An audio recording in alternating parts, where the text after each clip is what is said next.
Today's guest is Alyssa Blackburn. She's the Director of Information Management at AvePoint.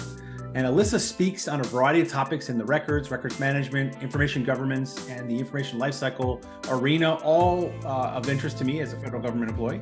So thanks for joining me today, Alyssa. Thank you. I am delighted to talk to you today.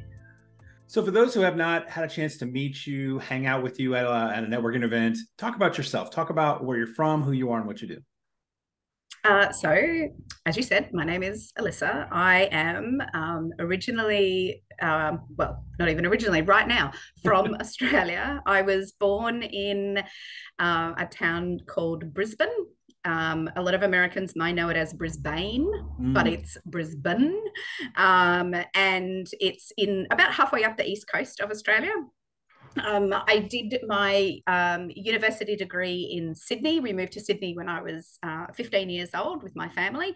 And then after university, I had the opportunity to travel a little bit. So I actually lived in New Jersey, because I think that's where everybody wants to travel to when they're finished university, is high on the bucket list. So I lived in New Jersey for a while. Came back to Australia and got married. I lived in Canberra because I worked in the federal government for many, many years, and then moved with my burgeoning family back to Brisbane, where I currently reside. So rolling the clock back just a little, it's just a little, not just a short time ago for you and for me. When you were coming out of high school, did you have a clue what you wanted to do? Hard no.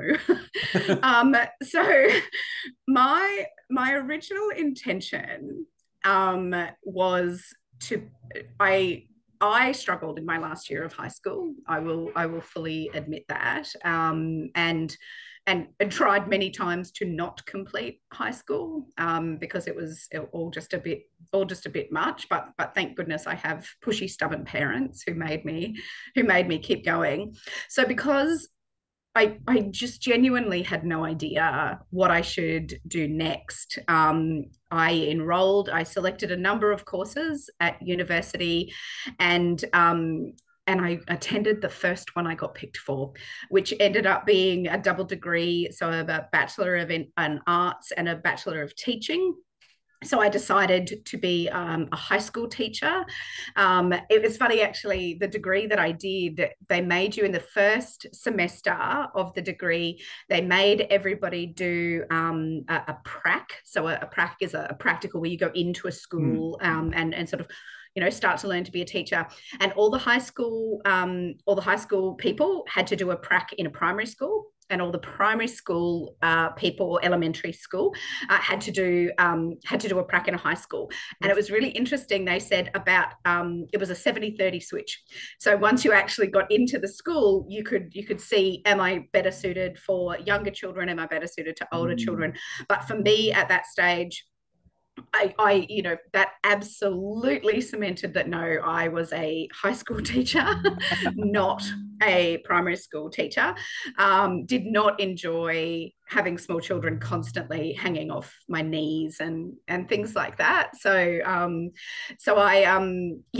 was going to be an English and history teacher. And then on the side of that, I was also studying opera, because why not?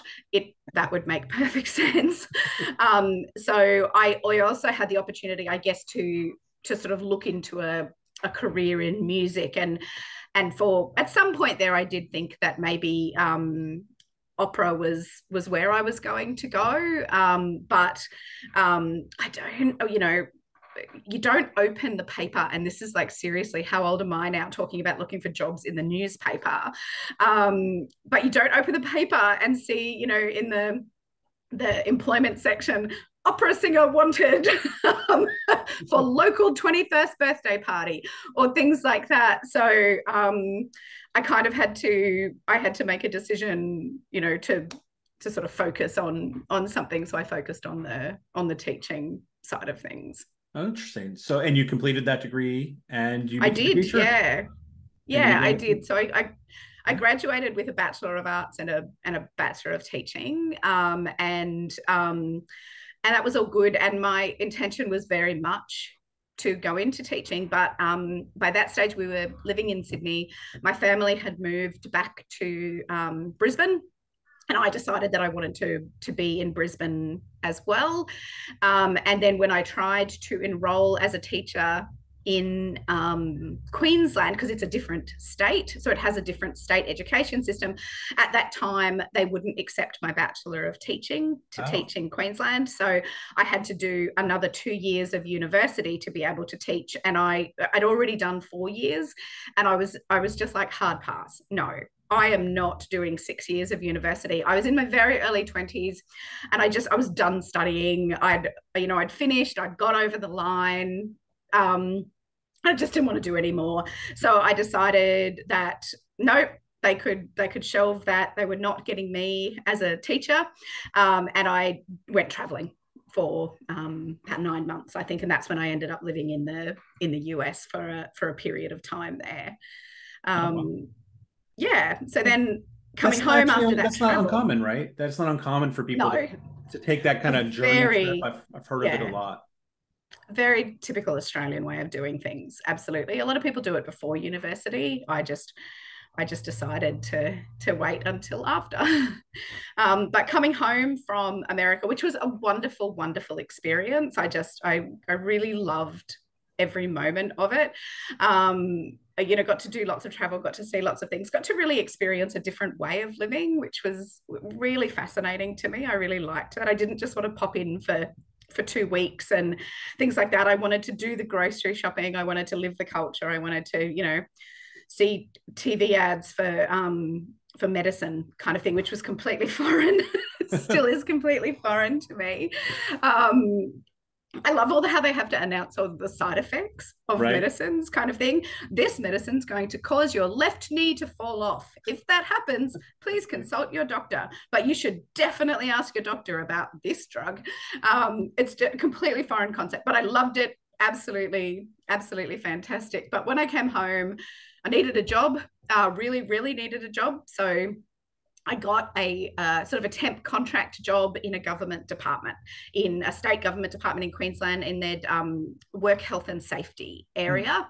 And on the day that I turned up for this job, there was supposed to just be a really short-term contract thing. I turned up and they said, oh, our IT department hasn't activated any accounts for you and things like that. And so we don't really know what we're going to do with you, but we've paid for you to be here. So we're going to send you down into the basement to our records management team, and you can just help out there until you figure out what it is, what we figure out what we're going to do with you. So I went down to the records team and I was opening up books and writing in ledgers about, because it was 1943 apparently when this was happening. So I was writing in these ledgers, and I was like, this is the early 2000s. This is not, it really wasn't 1943. And I went round to the manager of the records department and said, this is not right, surely. Surely we're not writing in ledgers, and she said, no, I've only been here for a week myself. This seems crazy. Do you want to do something about it? And I said, well, I'm the temp who's been here for 2 days. So yes, I do. And essentially that led to a full-time job working there.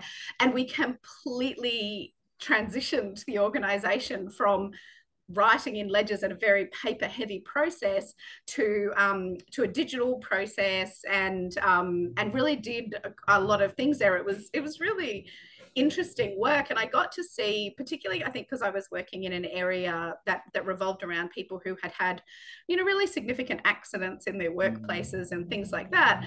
I got to see the impact that decisions could have on the outcome for people and what it would actually do to people. And I could see really clearly just how important information was to be able to make really good business decisions. But then from there, I started getting headhunted, I guess, to go to different other departments to be able to sort of do similar things in transitioning government organizations from being very paper based to more of an electronic way of doing things. And so I worked in various departments in the Queensland government for a period of time. So I don't know that there was an active decision to go into information management, as opposed to I just kind of turned up one day.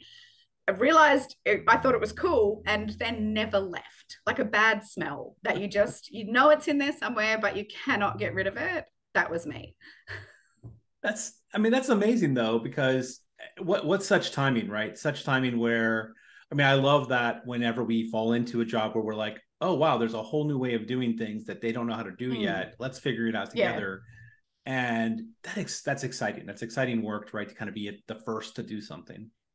It really was. And I was learning something constantly. And I was learning, I was so junior. It was ridiculous. The first PowerPoint presentation I had to write, it's so embarrassing. I look back at it now with the most significant amount of cringe, but I'm sorry. The first PowerPoint presentation that I ever had to write, nobody sits you down as a sort of a new professional and says, here's what you should do and here's what you shouldn't do. But I discovered animations and smart art in a big way. And I remember presenting to our executive and the annual cost savings came spinning in on the PowerPoint with that ta-da! And I remember the general manager just looking over at me like, what was that? And that's when I realized, don't put spinny things in a professional presentation. So they were very generous to let me stay as long as I did. But it was so cringy, terrible stuff. Having watched the presentation given by you recently, you've come a long way.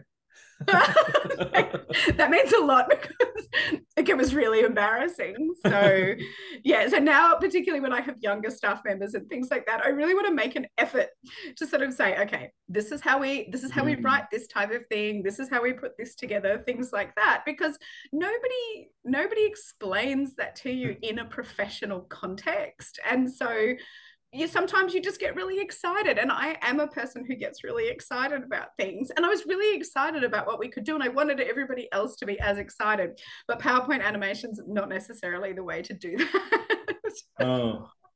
So now you transitioned out of government at some point. Was there a big decision for why you did that?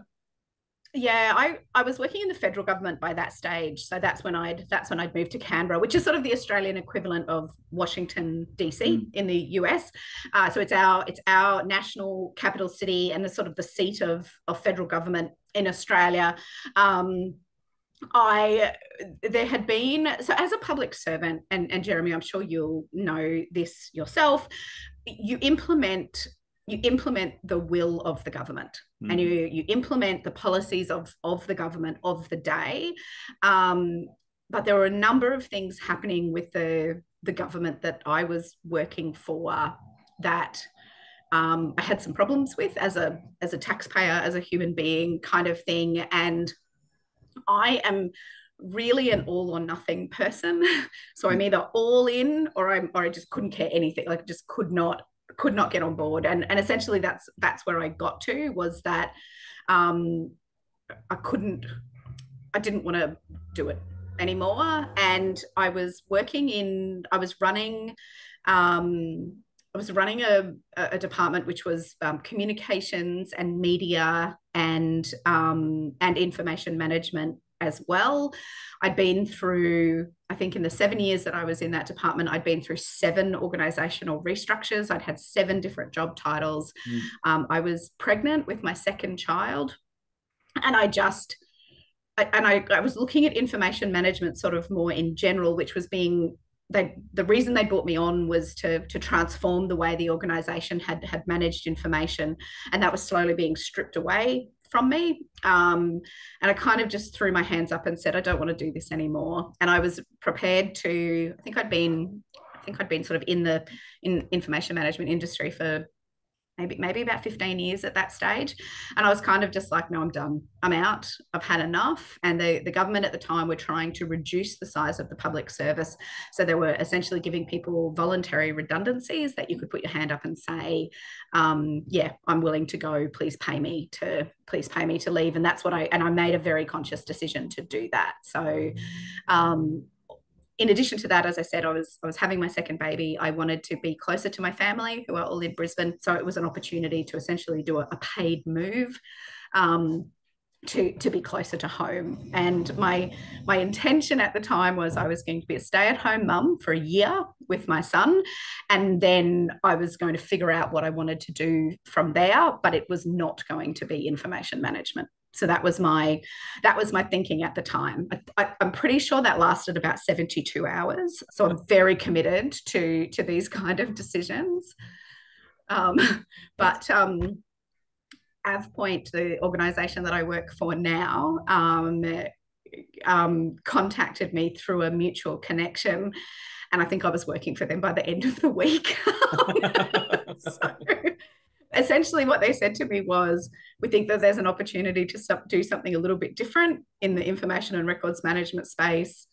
We think you're the person to do it. Do you want to do it? And I kept saying, oh, look, I'm about to have a baby. I'm about to have a baby. Like literally, I'm about to have a baby. And eventually they said to me, can you do the job or not? And I said, look, of course I can do the job. I'm not pregnant. I'm not sick. And they were like, then stop talking. We don't care. And so, yeah, so they recruited me when I was 7.5 months pregnant. Wow. Yeah. And I've been here ever since. So I measure how long, actually, it's funny, I measure how long I've been at AvePoint by how old my son is.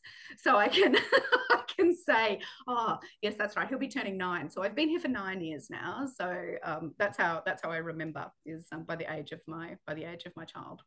That's fantastic. And that's actually kudos to AvePoint, which, as you know, I like the company, but I don't know much about like their benefits and other than, my daughter works for the company, to full disclosure. Yes, so I do hear occasionally, who is a delight, by the way. I liked her on site. Thought she was absolutely lovely. I've invited her to come and stay with me, just FYI. I think she already mentioned that to me as well. So she's very excited. But that's fantastic that a company would hire you knowing you're going to have a baby. That's a thing in the United States that women worry about is, will they be hired if they're pregnant, or even if they are a young enough age that they could get pregnant? There's this worry of discrimination. So that's fantastic. Yeah. It just was not, for me, I had that same concern. I was leaning right into, no, be transparent. You clearly don't want to hire me because I'm doing something that, a vast majority of the population chooses to do and has done for, the entire of human history. But they're absolute, almost blasé, kind of just like, we just don't care. Stop talking. And their incredible flexibility to me in how I was able to do my job after I had my son was just, I couldn't have done it. Honestly, I couldn't have done it without it. I then had a third child, another little girl who again, I had just an incredible amount of flexibility in terms of how I worked. I needed to keep working after she was born. Just our family circumstances mean, I have to keep working, but some challenges meant that I couldn't travel as much with her as what I had been doing prior to that. And when I spoke to AvePoint about that, I said, I can't travel. I'm just going to have to start to do more stuff from home, and, I can't leave the baby. And again, it was just, they just shrugged their shoulders and said, well, you need to keep doing your job. So you're just going to have to bring the baby with you. So she and I did 48 flights before she was 1. She came to conferences with me. The team rallied around me and they would play what they called 5 minutes with Lulu. So while I was presenting or doing meetings or things like that, each person in our office would have her for 5 minutes for me. And she had a little AvePoint polo that she could wear, so she could crawl around and things like that. And not once did I feel like I was being inappropriate or I felt nothing but supported, honest, during that whole time. And that was huge. I had to keep working. I didn't want to stop working. But they made it work for me in a way that I could still continue to do my job, but it was very flexible. I even had some customers, if I'd sort of, left Lulu with a babysitter or things like that, I would turn up to a customer meeting and the customer would say, where is the baby? We thought you were bringing the baby to the meeting. And they would be really put out that I hadn't shown up with a baby.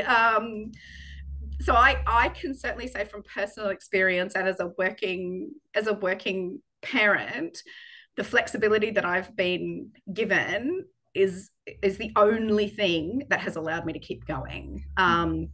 And I would have had to have taken more time out, which was a personal decision for me and my family that I didn't want to do.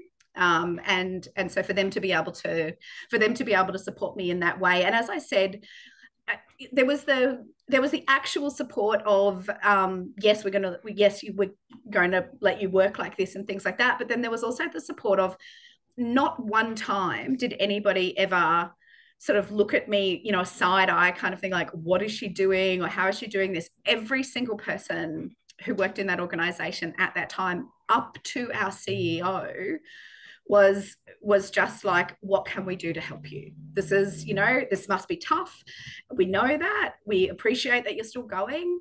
What is it that we can do to help you? And for me, that was, I never wanted to be an inconvenience. But women have babies and it's a thing that has to happen, and unfortunately in society today very few of us can afford to stop for as long as we might like. And this is I do want to say that this was a personal thing for me, and that people need to be supported in however they need to do that. And if that means that they needed to have more time off, then organizations should support them in that. For me, that was not what it was, but I'm a very, very big believer in supporting mothers in particular, just because it's so personal to me, particularly in the IT industry, because we need more of us. So yeah, so it was an interesting first few years at AvePoint, definitely. Well, that is definitely a fantastic recruitment ad for those who want to go for work for. In the description will be the link to the job to the job page. That's right. Hey, put my name down as a referral. Referral. That's fantastic. Oh my! So as you've gone through your career, and it has been, interestingly varied in your experience. I can feel you feel strongly about the support for women. Is there something else that may have come up in that journey that you wish could have been done a little differently? Either the organization do it differently, and maybe that change that you're thinking about is very, very large, and we need to start taking nips at it to make it better. Yeah. But what might that change be? So it's a big one. It's a big one, definitely. And that is, it's literally the word trust. So, and I say this again purely from my experience. And so I don't want to say that this is everybody's experience at all. This has been my experience, but this particularly when I worked in the public service, I was brought on because I was a subject matter expert. It's very difficult for me to say, but that's, what I was considered at the time. I think now I'm just considered a fringe lunatic, so that's okay too. I quite enjoy leaning into that. But when I got there, into the organization, there was lots of, maybe we'll bring a consultant in, or maybe we'll bring some contracting resources in, or have you spoken to all of these other people and things like that, as opposed to me saying, this is what I think we need to do, and this is the direction that I need to take. And I think this can be the experience for people, particularly in the public service, but in other organizations certainly as well, is that you are brought in as a person who is well qualified, because we all know how stringent recruitment processes are on the public service side of things. You are brought in as a an expert or well qualified in that field, and then everything you are given is second guessed or not trusted, or it requires a consultant or things like that.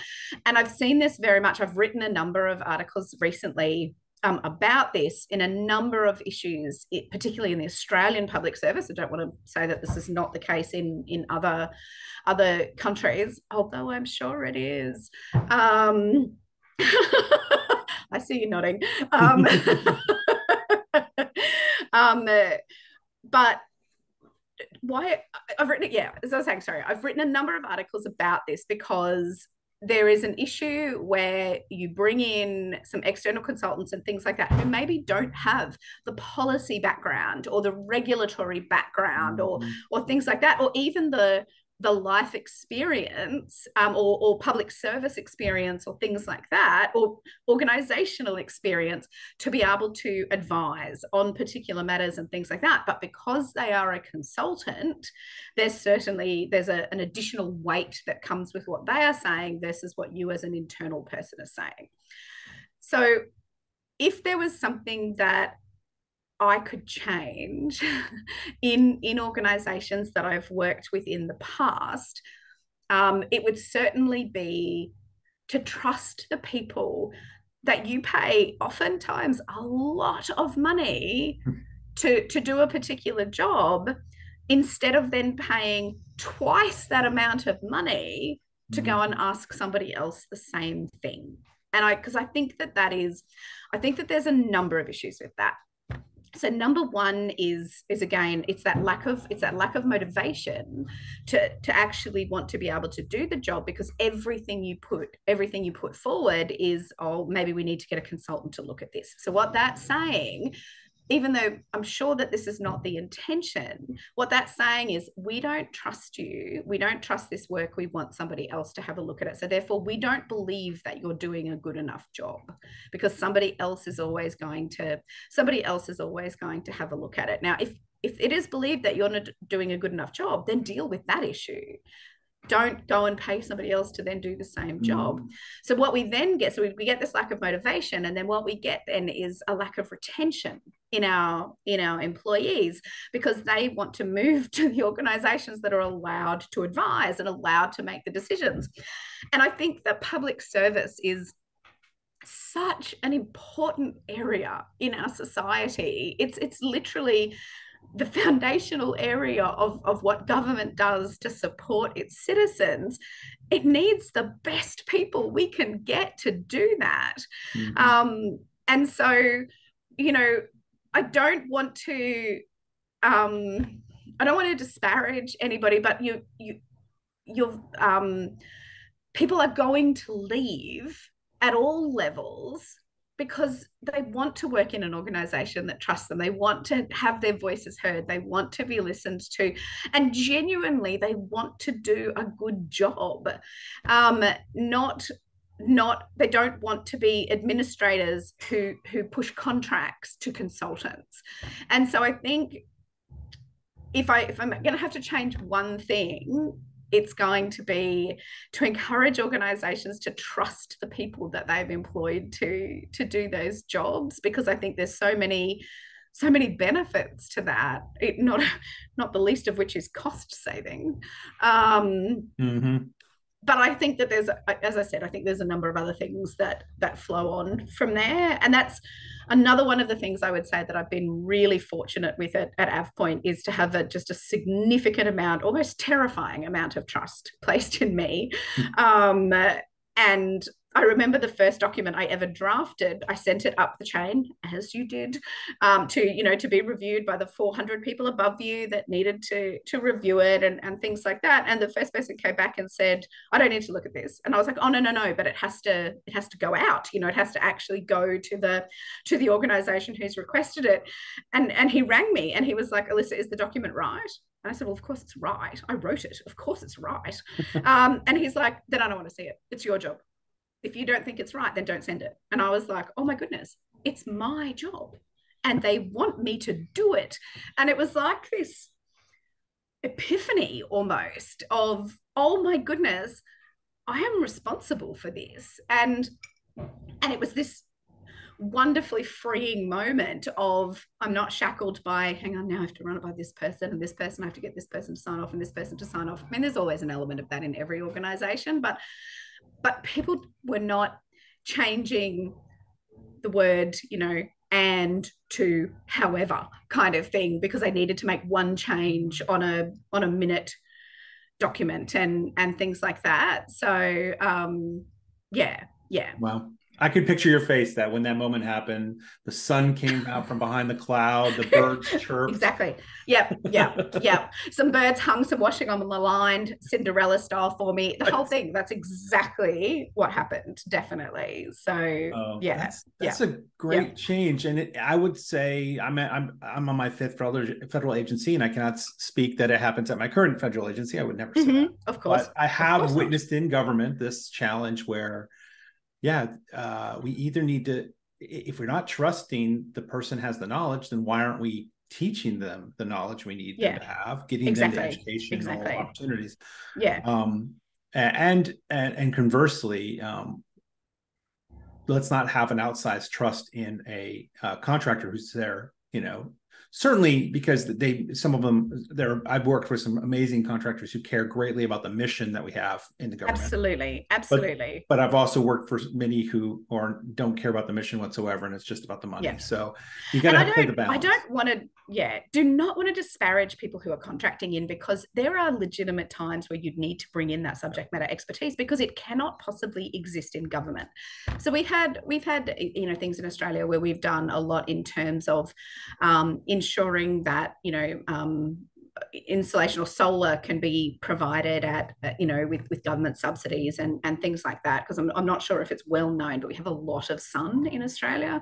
So we do take advantage of things like solar energy and things like that. Now, you cannot expect government departments to be experts in solar energy, or just produce an expert in solar energy all of a sudden. So contracting something like that out makes perfect sense, because that's where it's a really appropriate thing for it to do. So I'm not saying that you shouldn't contract things out. I'm saying you shouldn't contract everything out.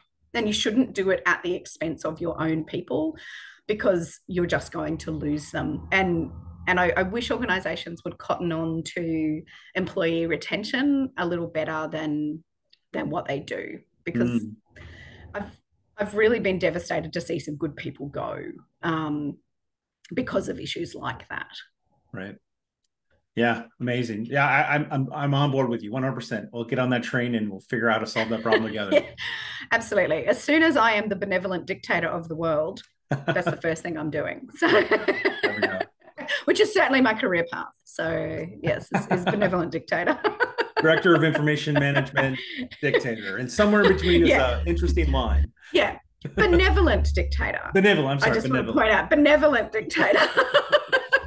I'm not like in for all the murders and stuff. I'm here for the good of the people. Positive change. Under my will. Yes. I say that very facetiously. I have no intention of becoming a dictator, benevolent or otherwise. So I just want to be very clear about that. No. I think the laughing gives it away. Very good. What is next? Okay. I really am on a mission. Of all the missions I could have chosen, world hunger, water shortages, environmental impacts, things like that. Now, I've chosen information management, but I really do feel a deep sense of purpose when it comes to information management, because I believe at the absolute core of my being that good information management is good decision making. And so access to appropriate information allows us to be better. And I think that especially with the AI talk and things like that, if we don't actively manage our information, then we just get such incredibly poor decisions. And I think we've seen that in some of the AI output, particularly around generative AI and things like that. So if you're going to start to run generative AI across your environment and you've never ever cleaned that out, you're not getting good content back. You're getting the crappy content that you already have. That's what you're getting back. And so my I really feel a strong sense of purpose about helping organizations understand how they get the best out of their information, because I think that it actually comes back to a sense of service, because organizations, whether they're commercial or public or not for profit or anything like that, they serve people in whatever way that looks like. They serve people, and they need to be making a contribution to those people. And the way that they do that, whether that be solving world hunger or environmental issues or, you know, water shortage, whatever that might be, that's a service that they are providing that they need to be able to do based on good information. So for me, information management and access to good information is the foundation of what everybody else, what builds on what everybody else is then able to do. And so I see that kind of waxing lyrical a little bit, I guess, but this is really how I feel about it. And that is, we are the service providers to the service providers. And so let us make your jobs going out there and changing the world and providing those services and things like that, let's make that easier for you by making sure that you can make good decisions by accessing the right information. So I've seen that in my personal life. I had an incident where my son was very, very ill, and I had to stand in a hospital watching doctors pump on his chest while information from another hospital was faxed to the hospital we were at and things like that. So they couldn't make good decisions because they didn't have access to the right information. I mean, that was the worst night of my life. And so, I mean, apart from the 24-hour plane journey I just did, and thankfully has a very happy story, have very happy ending. But there was one tiny moment in my life. Imagine all of these other enormous decisions. So that was just, sorry, such an incredibly long-winded way of saying, here is where I want to go next. I feel a very, as I said, deep sense of purpose in changing the way that organizations perceive information, how that information is used, manage access to things like that, but also changing the industry a little bit about how we see ourselves, how we see our purpose, how we see our own identity in all of that, and then also helping them to change the way that we've been doing things, because really we've been doing things the same way for a really long time now. AI is about to just throw a huge rock in that pond. Actually, that rock's already been thrown, and now we're trying to deal with not even the ripples of effect, but the tidal wave of effect that is having.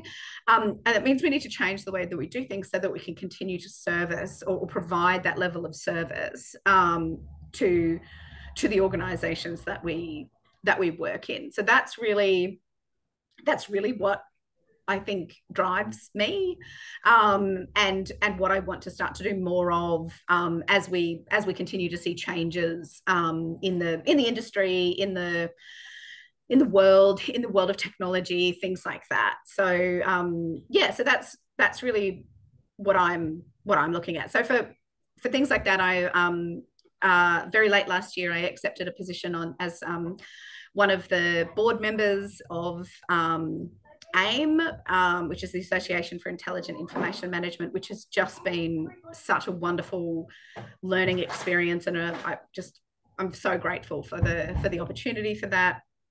I do a lot of speaking to the point where it's probably more like just shut up now. We get it. We've heard you. You don't need to say anymore. I do a lot of article writing, and of course, my favorite part of my job, which is at AvePoint, actually working directly with organizations yes, I'm responsible for some technology in part of this as well, and I love that too. I love it so much I refer to it as one of my children, which is sad actually when you really think about it. But I love getting in there and helping organizations understand how they can do that transformation, how they can get more out of things. And I feel really, again, fortunate to see how so many different organizations operate, and walk away kind of with a sense of it's a little bit better they are because of what we did than what it was before. And it's a really nice and satisfying part of my job, definitely. Well, that's amazing. Alyssa, you have such a passion for this topic, and it comes across when I've seen you present And so I look forward to catching some of those in the future, and can't wait to see what else is coming out. Thank you. This has been delightful. This is my first podcast ever, so I was actually like giddily excited about it. So thank you so much for inviting me. It's just been my absolute pleasure.